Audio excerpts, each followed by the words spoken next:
Now you can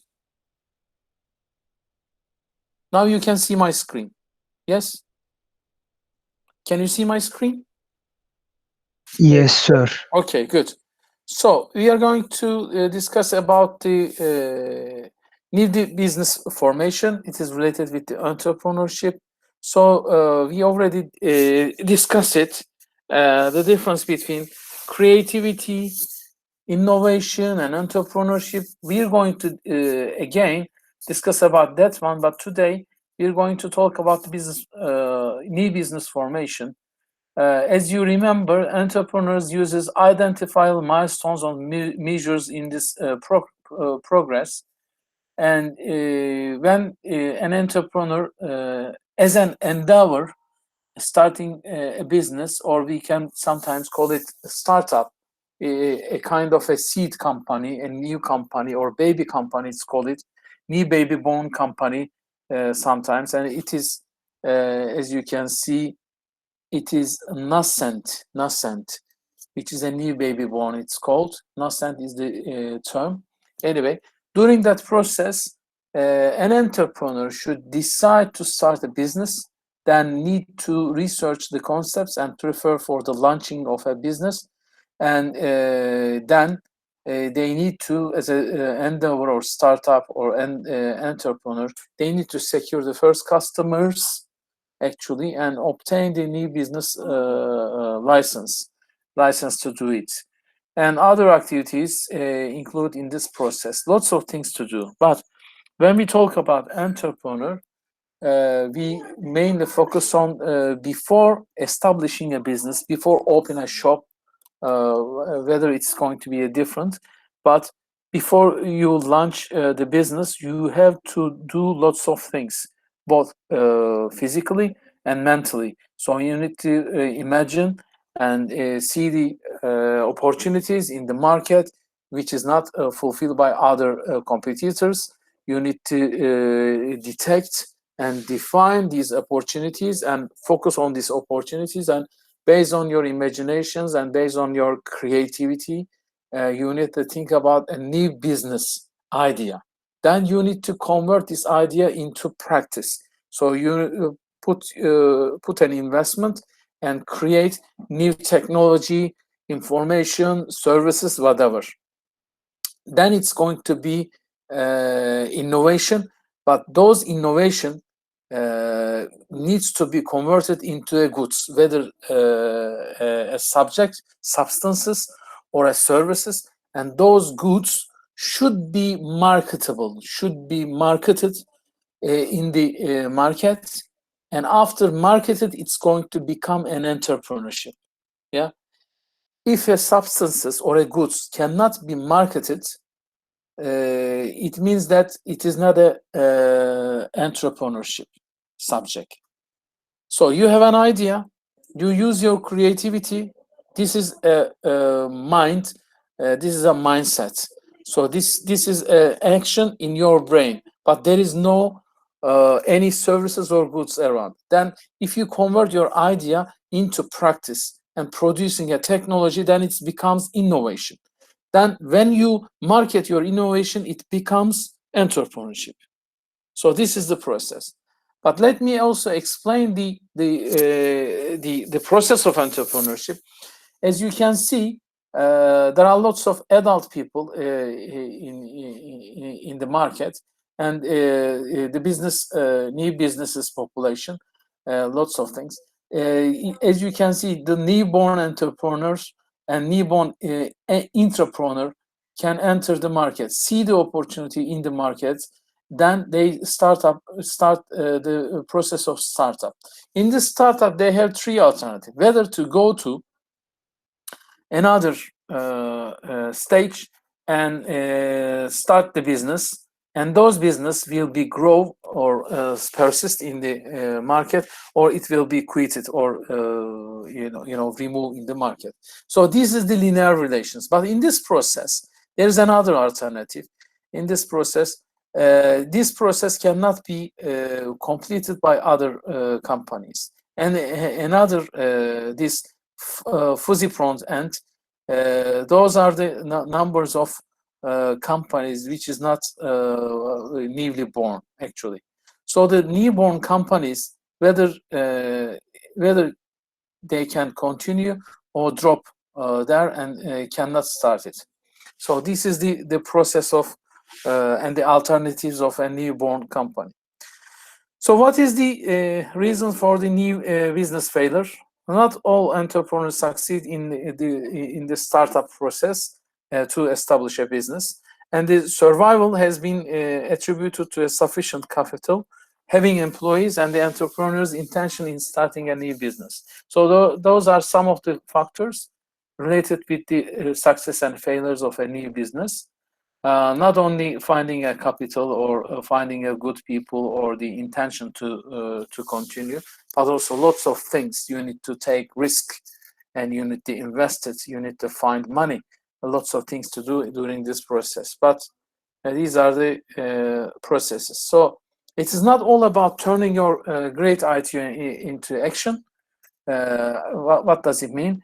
Using your creativity, you have the idea, you can create, convert your idea into practice. It can be an innovation, but if you don't market your products, then it cannot be an entrepreneur. So in this process, entrepreneurs has the entrepreneurial goals and context. Then they can see, recognize the opportunity in the market, different from other people. They can see the opportunities, and then they can find the resources related with that one, like the places, capital, people, money, whatever. They find it. This is really important. If you have the money, it is easy, and you can become a owner of a company. But if you don't have the money, and you can continue in this process, and you can find the money from the bank, getting credits, or from money from the angel investors or other sources. You can apply for a project and get a grant from a project, which means that if you don't have money and you are trying to find money, it means that you become an entrepreneur. So this is your entrepreneurial ability. If you have the money, you can easily do it, but if you don't have the money, it is difficult to find and create the money. So this is one of the ability and skills of an entrepreneur. These are also the differences between business owner and entrepreneur. Then you find the resources, not only money, capital, all of them. Then you can develop your venture, and then you can create a new venture. So it is like an organism. It's a learning process. You need to know everything. Then it become a startup, a new startup. Then it's going to be converted into a new entrepreneurship. So this is the model of innovation and entrepreneurship. So if it is only an idea, it become a creativity and innovation. Then those ideas can be applied into practice. And the marketable things. Then it's going to be an entrepreneurship. So you can see all about the new business. So those are the business side, and also the changing world, and those are the changing world requirements, and those requirements, when it's get together and cross, and we can call it social entrepreneurship. So when we say about entrepreneurship, is mainly profit oriented, growth oriented, and also developing, creating values when we talk about entrepreneurship. But when we talk about social entrepreneurship, we need to talk about the charities, and also the people who related with the social world and try to help people. So they are also entrepreneurs. They need to think about the cost and benefits and all the expenditures and everything. They use all the principles of economics, but they are not only focus on profit.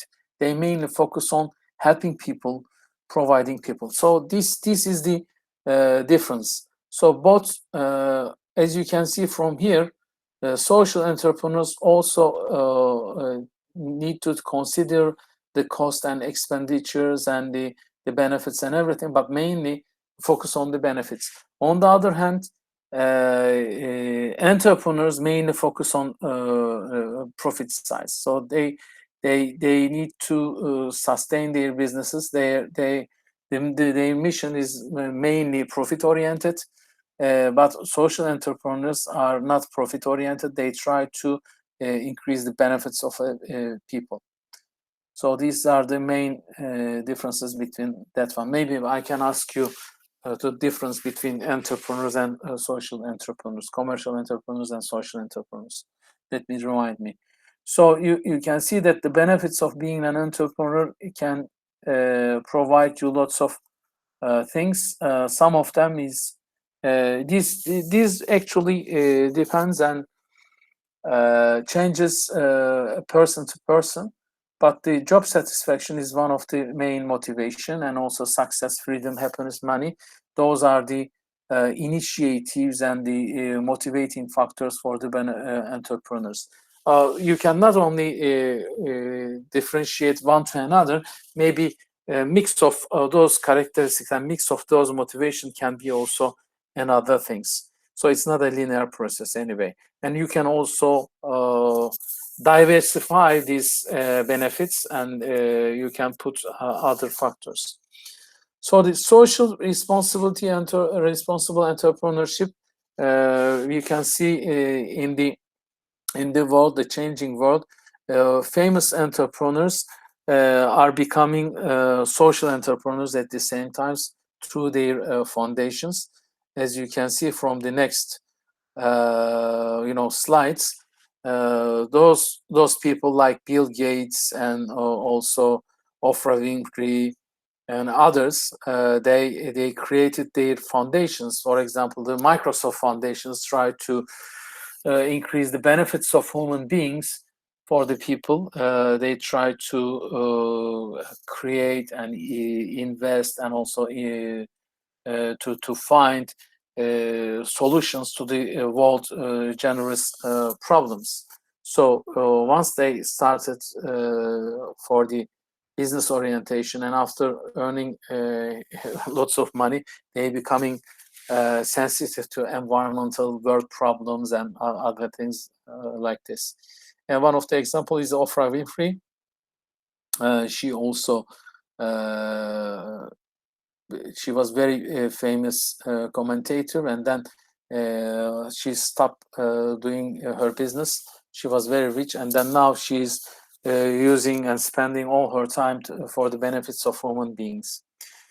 As you can see, the Virgin Athletics owners, and he has lots of companies, different ones, and also try to develop the business program for the benefits of his company, at the same time the benefits of human beings.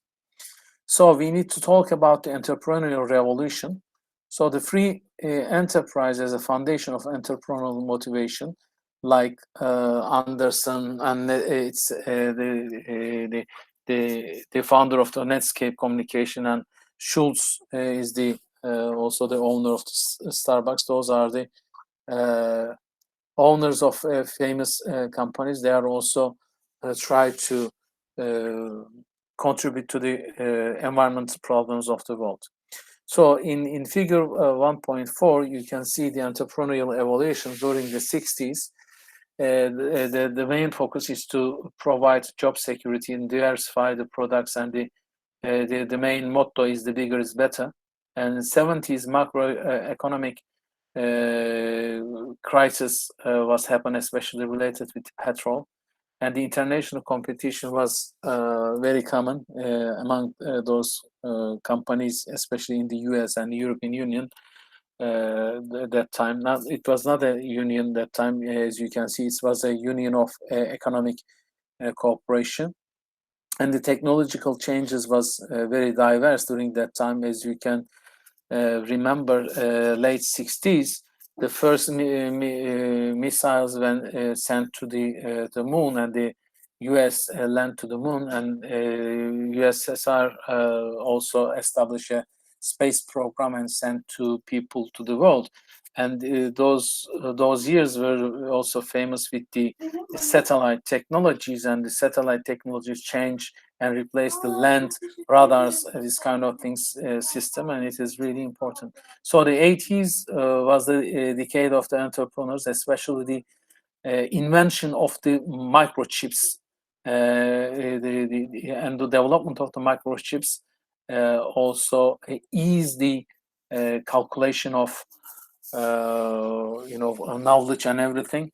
And the late 80s and beginning of 90s, due to internet and mobile technologies, everything has changed. It was called the information age or the knowledge age, and also we witnessed the born of the new huge companies. And as you remember, the 2000s, the knowledge economy and the rebirth of the commercial internet and the expansion and the widely diffuse of technologies in terms of biotechnologies and communication technologies.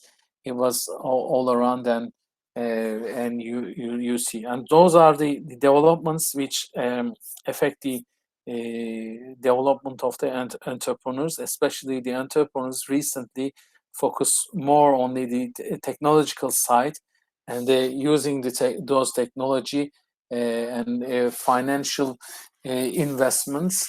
They change the world actually. So those are some of the trends, like especially in US, we can see the trends of women entrepreneurship, not only in the US, but also in the European Union, even in our country. Those are the really important trends in terms of entrepreneurship, and social responsibility in terms of social entrepreneurship is developing all around the world, and the internet and globalization is other source for the development and the mode of entrepreneurs. And when we see the process of entrepreneurial activities, as you can see, it's a basic model of business model we are going to discuss later on. So Alexander Oswalder developed a business model. It was the 9 pillars, 9 different things. It resembles with the double hemisphere of a brain. So he was he used this model of a brain and then divided into those 9 pillars, and used this model to develop logically business model. So when we all around the world, everybody is using this business model, and when we use this business model, we can convert our ideas into a logical model, and those model can be converted into a plan with the detailed plan. Then this model, while we use this model, we can explain and express our ideas into people to receive finance and other things. So in this process, the first process, the opportunity comes first, and the introduction of the entrepreneurship, they need to see the opportunities in the market. We already discussed it. And then they need to have the perspective and the mindset of an entrepreneurial skills, and see the opportunities. Then they need to convert these opportunities into market, and during this process they need to create their model, then convert into a plan. And also in this plan, the second one before the plan, they need to make a feasibility analysis to check the market, to analyze the market and see the opportunities and competitors, markets, growth of a market, and customers, their characteristics and everything. And after that, collecting data and analyzing data, they are going to create the business plan, and then you find the resources and establish their business and start their venture, and then growth and change based on the developments. So those are the really important characteristics of entrepreneur. And in this process, entrepreneurs should need to think about lots of things at the same time. So in this first 2 weeks, you now you can define the entrepreneurship, and the difference between the venture shop owner and entrepreneurship, and now you can also explain the role of entrepreneurs in the economic growth. Especially entrepreneurs are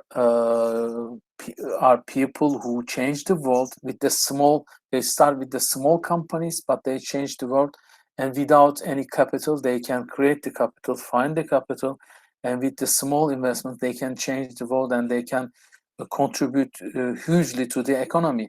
They are different from the small shopkeepers. Especially they use technology and the digital infrastructure, and they have the power to change the world. Actually, they take risk, huge risk, different from the shop owners. So now also after these 2 weeks or 3 weeks, you have the ability to distinguish entrepreneurial ventures from the small businesses. And also you can describe the evolution of entrepreneurship, as we already seen in the last chapter. And now you can identify the broad trends in the field of entrepreneurship in terms of women entrepreneurship, minority entrepreneurship, and different types of technology entrepreneurship, different types of entrepreneurship at the same time. Okay, so we finish this chapter. Let me, I hope we already, okay. Okay.